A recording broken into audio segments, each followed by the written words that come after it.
This video is only for them who understand Bangla. If you don't understand Bangla, please avoid it. Hello viewers, এখন আমরা দেখব কিভাবে ম্যাকে data recover করা যায়। প্রথমে ভিডিও ডেসক্রিপশনে একটা লিংক আছে যেটা থেকে আমরা সফটওয়্যারটি ডাউনলোড করব। সফটওয়্যারটি ডাউনলোড করার পর আমরা ইনস্টল করব। এবার আমরা সফটওয়্যারটাকে ওপেন করব। ওপেন করার সময় আপনার পিসির পাসওয়ার্ড চাইতে পারে, সো পিসির পাসওয়ার্ড দিন। এখন আমরা দেখব কিভাবে রিকভার প্রসেসটা সম্পূর্ণ করা যায়। স্টার্ট নিউ বাটনে ক্লিক করুন। আমি আসলে একটা পার্টিশনের মধ্যে থেকে অনেক ফোল্ডার এবং ফাইলস হারায় ফেলছি। ওই পার্টিশনটা থেকে ডেটাগুলো রিকভার করে দেখাবো আপনাদেরকে। এবার হচ্ছে আপনি পার্টিশন ড্রাইভটাকে সিলেক্ট করুন, তারপর রিকভার ডেটা বাটনে ক্লিক করুন। এরপর রাইট সাইড থেকে কুইক স্ক্যানে ক্লিক করুন। দেন আপনি হচ্ছে স্টার্ট স্ক্যানে ক্লিক করবেন।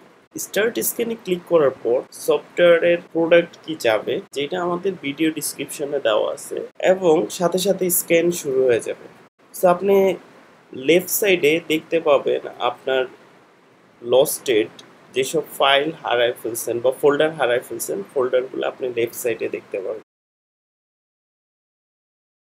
স্ক্যান কমপ্লিট হওয়ার পর ক্লিক করুন ওকে বাটনে।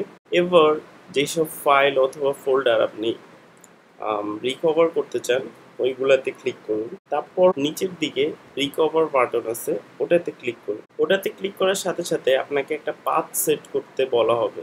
পিসির কোন জায়গায় আপনি হচ্ছে যে এই ফোল্ডারগুলা এবং ফাইলগুলা রাখতে চান যেগুলো রিকভার হবে। যে পাথটা সিলেক্ট করবেন সেই পাথের মধ্যে একটা রুট ফোল্ডার, নিউ একটা ফোল্ডার ক্রিয়েট হবে, যে ফোল্ডারটার নাম হবে রুট। ওই রুট ফোল্ডার ভিতরে আপনি হচ্ছে যে আপনার লস্টেড ফাইলগুলো দেখতে পারবেন।